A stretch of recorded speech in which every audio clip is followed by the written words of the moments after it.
introduction, my name is Kirill.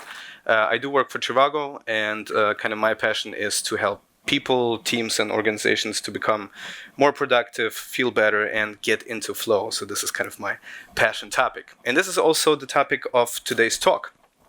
And I was pleased to see that a lot of you guys have heard or experienced flow or the tunnel. And even maybe for some of you who didn't, you probably experienced flow at some point of your life. There's different words that describe the flow state. One is, being in a zone. The flow tunnel, mostly developers talk about the tunnel. You have immersion. Even Goethe had a word for it. He called it the German word Rausch back in the day. Runner's high, if you run marathon, or if you like sports, there's this term of runner's high. And especially stand-up comedians have this word called forever box. Right? So whatever those states are, anyone has experienced them at some point, but no one can actually quite grasp it. What is it? How do we get there?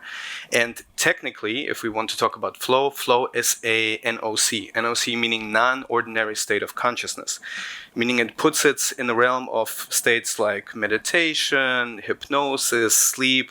So all the states where you experience your life, your surrounding, and yourself in a different way than normal, right? So when you just normally think from your prefrontal cortex, you do your tasks, and then you have a different state of consciousness. This is a flow or an NOC. So before we kind of get into how to achieve it, do all those things, I want you guys to understand how flow feels, because first of all, I want you to understand, is it something that you actually want? Because flow, because it's a non-ordinary state of consciousness, it comes with some different states of mind and different functionalities. And the second one is, a big question that I get asked a lot is, what is the difference between just being focused and being productive, and what does it mean to be in flow? Yeah. In order to understand that, there is an acronym called STIR. And STIR, the S stands for selflessness. And maybe before I actually start talking about this one, because those things will kind of sound a little bit magical and out there. So the reason why all those things will happen is because of a term called Transient Hypofrontality. Transient meaning it's temporary, hypo meaning downregulating, and frontality means your prefrontal cortex, the activity gets reduced over time. Yeah, so this is the reason you get in flow. So don't worry, this is not magic, this is happening, and it's real. So what happens, the first thing that happens when you get into flow is selflessness. All our, us in the 21st century, our mind, our self-consciousness is running at, like a hamster in a hamster wheel 24/7 on amphetamines. All the time we are super self-aware about what other people think about us, our to-do list, the future, the past, all of those things. So when you come into flow, this state just disappears. You start losing this sense of self, and you are breaking out of this constantly ruminating and thinking about, all those things that we as modern human beings think about. The second thing that happens is flow is timelessness. So when you go into flow, hours or time seems to be diluted, because obviously your prefrontal cortex is also responsible to calculate time. And because it gets knocked out, you don't know, have I been programming for 1 hour, 2 hours? Was it a minute? Time is distorted there. Best example for it is anyone has kids, or if anyone played with Lego when they were young. Look at kids, they just start playing with Lego for hours. They forget to eat, drink, sleep, and then 5 hours later they come out ooh. So this is what it feels as well to be in flow. Next thing is effortlessness. So everything seems to be very easy, and this is twofolded. The first thing is because you also shut down your inner critic. So you don't start judging your work or yourself, you just let things flow. And also you don't really care about any external things going on around you. And the fourth one, and probably the most interesting of flow, is information richness. So what happens in flow as well is, because of different reasons, because of lateral thinking and heightened pattern recognition, you start to generate insights, new ideas, and look at things from a different perspective. It then tends to generate kind of aha moments, or things where you say oh shit, I haven't even thought of this one before. Yeah. So this is how flow feels. So this is fundamentally different from just being, in front of your computer, jacked up on coffee and, trying to solve a problem there. It's a completely different state. Now, two things to consider as well. Everything that I just talked about happens on a scale. So there is a term called microflow and macroflow. So microflow meaning, for example, I woke up today, my presentation was ready, I got dressed, got in the car, I had green lights all the way, come here, nail this talk, like everything seems to be going perfect, right? This is microflow. So little things where I say like, oh, there is no friction involved, like, the absence of friction, basically. And it can go all the way up to macroflow. And macroflow are those things where you say like, oh my goodness, like I had an epiphany, I cracked, the Da Vinci Code, everything starts to make sense, like, poof. So it can go from either super, super small or to like very, very big insights. And the second thing is there's also two types of flow. There's individual flow, so just you being on a computer coding, being present, being immersed. Or there's also group flow where a whole team of people are in flow at the same time working on the same task. Today we're only going to talk about individual flow, but group flow is also a very, very interesting topic that I started exploring quite recently. The last thing for theory is, so what does flow essentially mean? Flow is extreme situational awareness and hyper-ergonomics.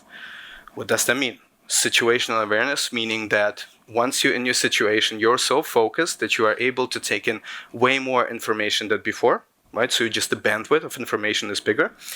And hyper-ergonomics doesn't mean how you sit in a chair in front of a computer, but hyper-ergonomics means that you are so good at the thing that you are doing that it just like happens straight away. A good example to demonstrate this, anyone knows Bruce Lee and his famous 1-inch punch?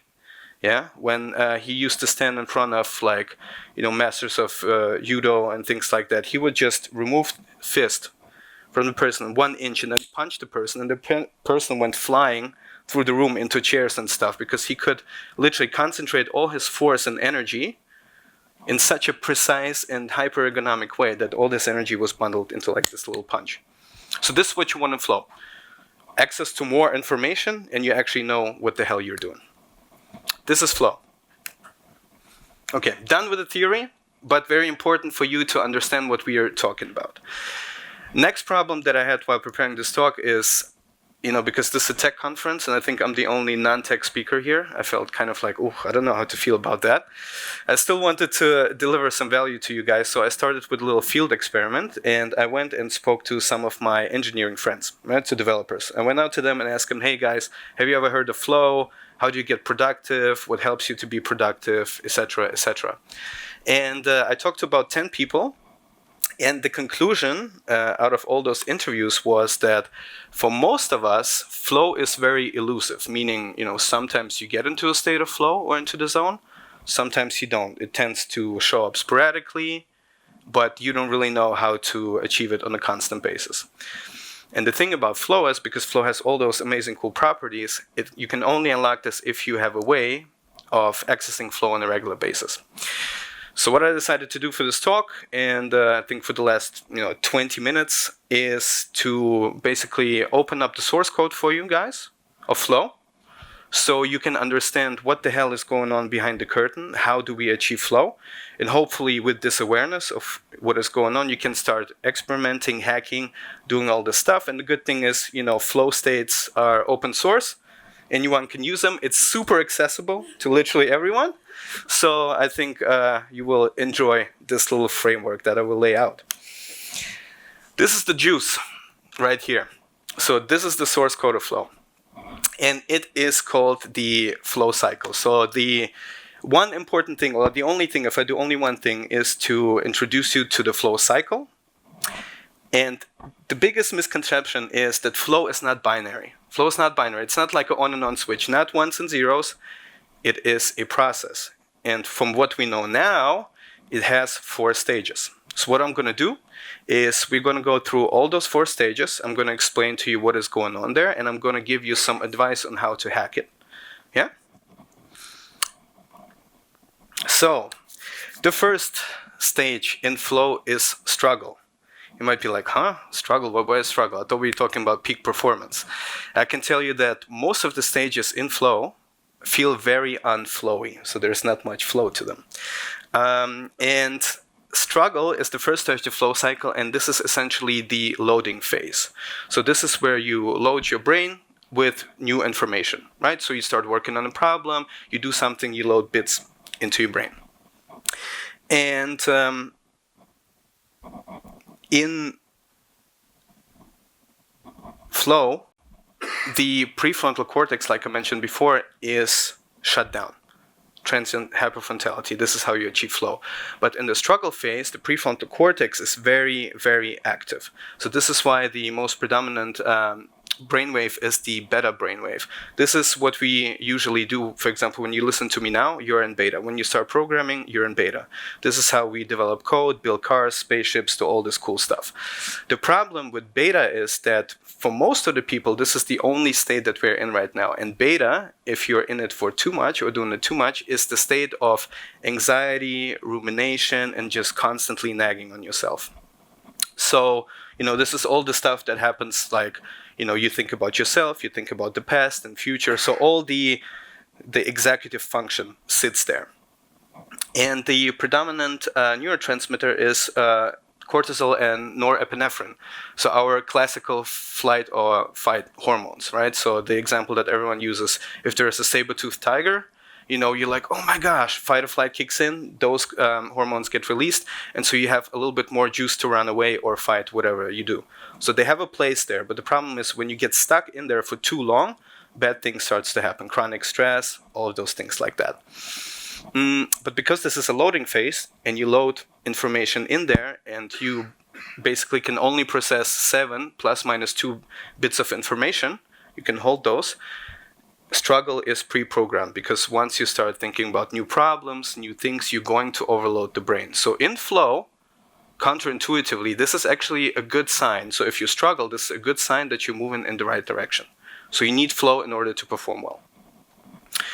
So the one thing I can also tell you, struggle is inevitable. So you will struggle all the time. The only thing is when you get better at your job, so when you become a better programmer, for example, everything that you're going to learn today at the conference, right? All the hacks, how to become more productive, how to use code better, all those things will help you in shrinking the struggle phase. So you'll be able to breeze through it a little bit quicker, but it will always be there. In all the research everywhere, there's always a phase of struggle. It's inevitable. So, very interesting now. How do we hack it? First thing, super important and super basic, you guys need the right conditions for flow. So that means you need at least 90 to 120 minutes of uninterrupted time. Because, once you start working on a problem, you start putting all these variables in, start thinking about a model, someone comes in and be like, hey, can I talk to you for a second? Poof, everything is gone. And they did a study at Oracle with developers where they said, okay, if a developer gets distracted, it takes roughly 15 minutes to get back to the task again, if a person actually even achieved that. Some people don't even go back to the task, right? So the cost of switching is very, very high. First thing you need to do, create an uninterrupted block of time and also have a clear goal. What is it that you want to work on? Have a goal in mind, at least have a design of the code you want to do, like have something where you can orient yourself on. Second thing, also super basic, but because most of us probably work in an open office, you need to reduce the noise, right? So use either headphones, earplugs, whatever you want to do. Use airplane mode on your phone so you don't get any notifications for the 2 hours that you start working on a task. A lot of people come to me and they say, okay, I would like to do that, but my PO is always nagging me. My teammates come and they want something from me. My boss always awaits response in 30 minutes. It's like stuff like this. The best way to actually practice all those things is to do it in the open. So talk to the people, talk to your team, talk to your PO, talk to your boss, and tell them, hey, I need uninterrupted time to deliver the value that you want. So please share that with the team, put it as a status on Slack, talk about it in the retrospective. Just say, hey, when I'm done, when I'm in snooze mode for 2 hours, please don't talk to me. And if you guys want, I have those cards here. I still have like 60 or so of them. If you want to, I'll put them there in the barista bar. You can grab one for free. This is just a focus time card that you can either put on your screen or on your desk. So you can just put it on and let people know, like, hey, I'm not available. And in the back, it has some nice details on how to get into the zone as well. And then, especially for you guys, is use your keyboard only. So context switches are also a big, big problem when it comes to focus. And you guys have this amazing ability to just use your keyboard. You know, so ditch the mouse, because every time you start using the mouse, this is where your mind has to wander. Motoric skills here, look at the cursor here, stop that. Use your mouse only for everything, because if you can stay here, you know, like a typical hacker, just sit there, just on your keyboard, do that. That will really, really help. Small things, but it really helps. Second things is, I envy you guys a lot, actually. The first thing is because you are very flow prone. So as a developer, you have all the conditions basically there to go into flow. And the second one is because you actually create stuff. Like, you can code and actually do things, not like me. And so the best thing to get rid of all this systemic friction is to just automate it away. Just like make it go away. And the best thing here, again, you know, embrace shortcuts. You know, keyboard shortcuts for all your apps. Just make it as easy as possible to access whatever it is you're working on. Use your command line more. Yeah, super powerful. Whatever shell you use the command line. Don't use the graphical user interface. Just go straight in there. It saves a lot of time. Context switches. Run, validate your tests in an automated way. Also should be a no-brainer to you guys, and basically just have a look at continuous delivery, right? So make everything that you can do as automated as possible. Less context switches, just like stay on your problem, stay in your zone, yeah? And I think you guys can do that. This should be also part of your job, yeah? So don't neglect those little things. They will really add up over time. Last thing in struggle, and also very, very important, is the golden rule of flow, so to say. And this is the challenge skill ratio. So, and it goes like flow, follow, focus. Yeah, so it's important. If in order for you to really flow, you need to focus on something. We pay the most attention to the task at hand when the challenge of the task slightly exceeds your skill set. There is an arbitrary number out there in research now, which is 4%, meaning that if your challenge exceeds your skill set by roughly 4%, whatever that means. You know, how they measured it was quite interesting, but still, it seems to be true. Just a little bit higher than what you can do is when you go into the flow state. What happens if, let's say, okay, I have no skills, or like I have 0 skills at this specific problem, but the challenge is really, really hard, and I need to work on it. What happens is that when the challenge exceeds your skill level, you become really anxious. You start, if you be in that position for a prolonged period of time, you get burnout, you just stop, you just freeze, you cannot do anything, which is bad. You will not achieve optimal performance. On the other hand, if you say, look, I'm a genius, and you keep giving me those bullshit tasks all the time, you just get bored. You just get bored all the time, you just sit at work, you're like, oh, what should I do? And you probably end up changing jobs or doing something else completely. So the key here is to kind of take on tasks and do things that put you in this flow channel where your skill level and the demands of the job meet. And there's 2 types of people, right? There is that kind of like type A personality, that hard charger, that person that always goes hard. You know, I'm going to take on all those things, I'm going to do them, extreme.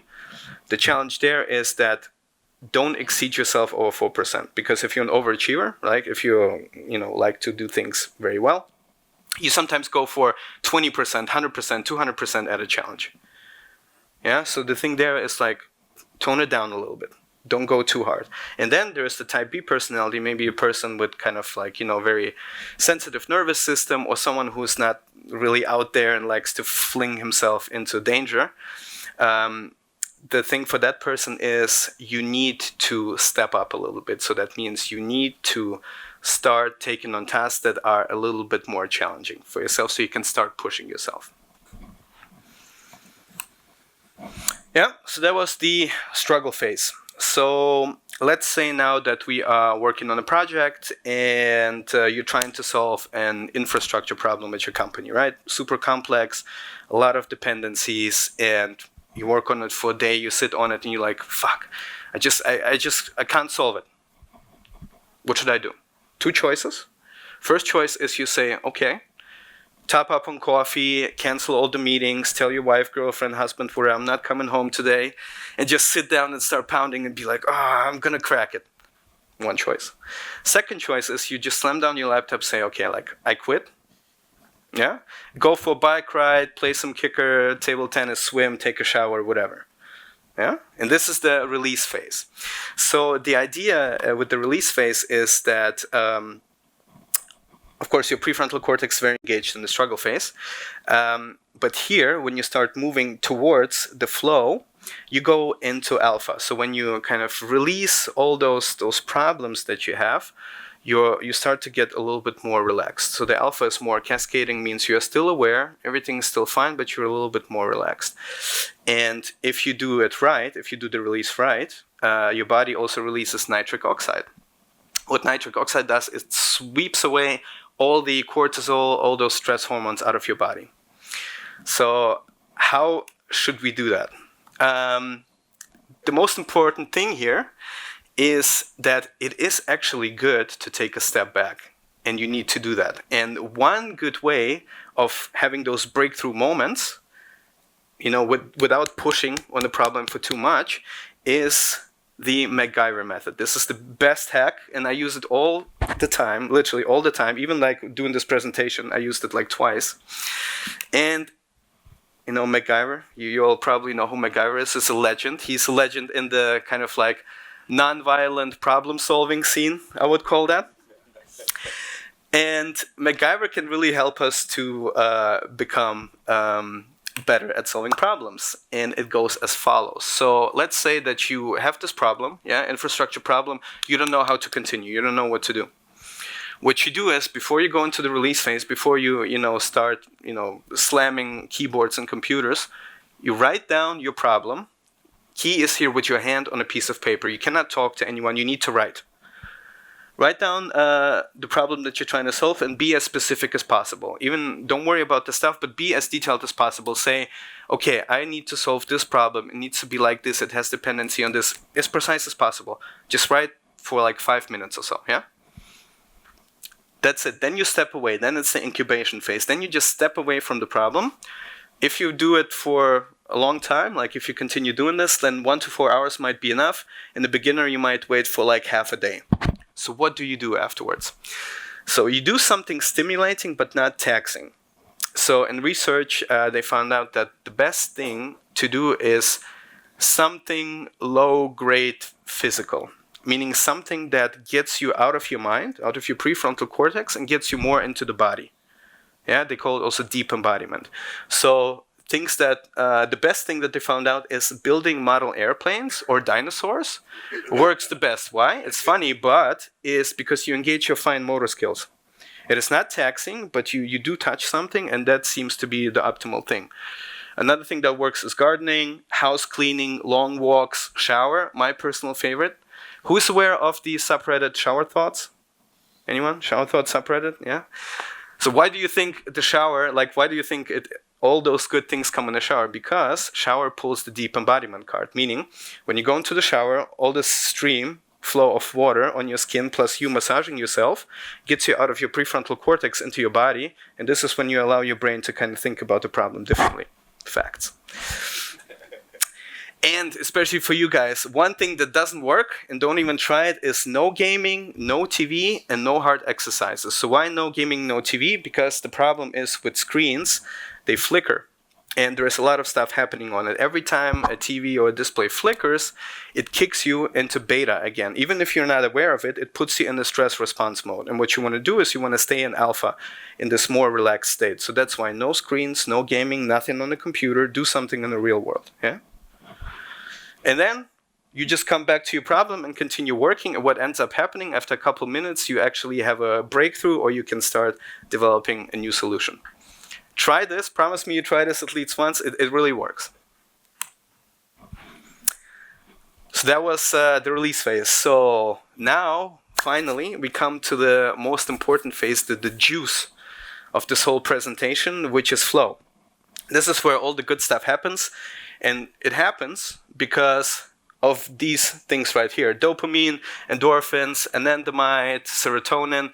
Flow is the only state ever where all those feel-good hormones are released at the same time. It never happens anywhere else. Even if you wanted to mimic it with drugs, it would never happen. You would die in OD. It doesn't matter. But somehow, the brain is able to mix and combine all these neurochemicals together, naturally. So this is also, that's why people call it like one of the most addictive states in the world, in a good sense, because it's very highly functional, but you want more of it. And what ends up happening as well is you have theta and gamma brain waves, and those only show up when the brain has expanded lateral thinking and kind of different brain regions that were not connected before start working together. So this is the footprint of flow. Now, most important things, how the hell do we hack it? Okay, best tip, really works as well. If you want more flow, forget about flow. Easy as that. Flow stuff happens naturally, otherwise it wouldn't be called flow, right? And I just want you guys to understand that if you focus on all the other parts of the flow cycle, all this flow stuff, all this cool creativity, focus stuff will happen automatically. You don't even have to do anything. So this is how you hack it. Just don't focus on it. It's like it's like the rainbow, like the unicorn. Your best chance of catching one is actually never go look for one. And that puts us into the last phase, which is the recovery phase. Being in flow is comparable to like a nitro turbo button. It's not an infinite resource. You only have so much. So once you go through it, your body is done. You're finished. So you're replenished, like dopamine, all this stuff. Like you have nothing left in you. So now you need to replenish again. And the footprint here, or like the best thing to do it, is in deep sleep. Because in order to really assimilate and learn things, you need to sleep. So most of the people think we learn in classrooms. You think maybe you're learning right now something out of this talk. You're not. I'm just like giving you information and you're just taking it in and that's it. In order to really assimilate, combine information, put it into your long-term memory, you need delta waves, and those happen in deep sleep. That's why like also the saying is like, I'll sleep on it, is actually correct. So sleep is number one key. Sleep is number one priority when it comes to that. Another thing that is really important on how to hack it is active, not passive recovery. Most of the time, who of you has been hungover before? Well, really? Okay. Fine. Sure, no judgment. I've been hungover before, more than once. And, what ends up happening is you feel horrible, right? You wake up and you're like, oh, I'm a failure. I'm going to die alone. I hate myself. I cannot get anything done. And it happens because you just deplete all your neurochemicals and you need to recover somehow. And when you're hungover, what's like the number one recovery is like just Netflix, order takeout, and do nothing, never get out. This is bad. This is passive recovery. It doesn't work. What you want is active recovery. Active recovery meaning sauna, long walks, Epsom salt bath, massages, things that really get you again back into your body and give you a little bit of nourishment. Light stretching, yoga, especially for you guys, sitting all the time, stretch your back. Otherwise, it will haunt you. Very important. Next one, super easy, staying hydrated, just drinking. There's crazy studies out there that show how stupid we get if we're dehydrated. Literally, if you're just a little bit deprived of water, you get completely, you use IQ left and right. So just stay hydrated, super easy way to hack it. Next one, if you meditate. If you don't meditate, say nothing for me, I don't like meditation. Do breathing exercises. One that I can recommend is box breathing. It kind of also mimics the effect of meditation quite well. And this is it, right? This is the secret sauce. This is the source code of flow. Super easy. Yeah, it's simple, but it's quite hard to implement. So one thing I want you to remember is, if there's only one thing you remember, one sentence is, the key to flow, becoming more productive, better, is learn to struggle more efficiently and recover more deeply. This should be the mantra. Write it down somewhere, put it down. This is it. This is the key.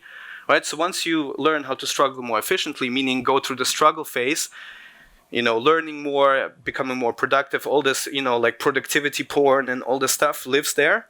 All this thinking and learning about your craft, this is on the struggle phase. So learn how to be more efficient in that. And then recover more deeply. Give your body back some energy, let it replenish, and that's pretty much it. And if you do that, you will go into flow. And the last thing is homework for you guys. Those 4 questions, please take a picture of it. I'll probably also post the presentation somewhere. 4 questions I want you guys to think about, and really do this weekend. It will really help you. So if you had to pick one, which area of the cycle is the hardest for you and why? Just reflect on it for a couple minutes. Second one, what is your go-to method to prompt the recovery phase? Is it Netflix? Is it gaming? Whatever. Third one, what is another method that you can adopt? Maybe have a look at breathing exercise. Maybe go for a long walk and say, what can you do that feels right for you? And the last one, what is the biggest insight that you've gained from learning about the cycle? So for me, this is also kind of a little bit of an experiment to see what you guys learn from it, if it's useful or not.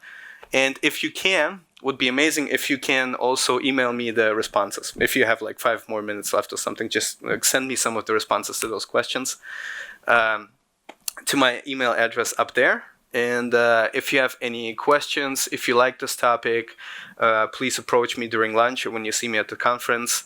I had to cram everything into 30 minutes. There's a bunch of more stuff into there. So if this is remotely interesting, just drop me a line. And remember, struggle gracefully and recover more deeply. Thank you.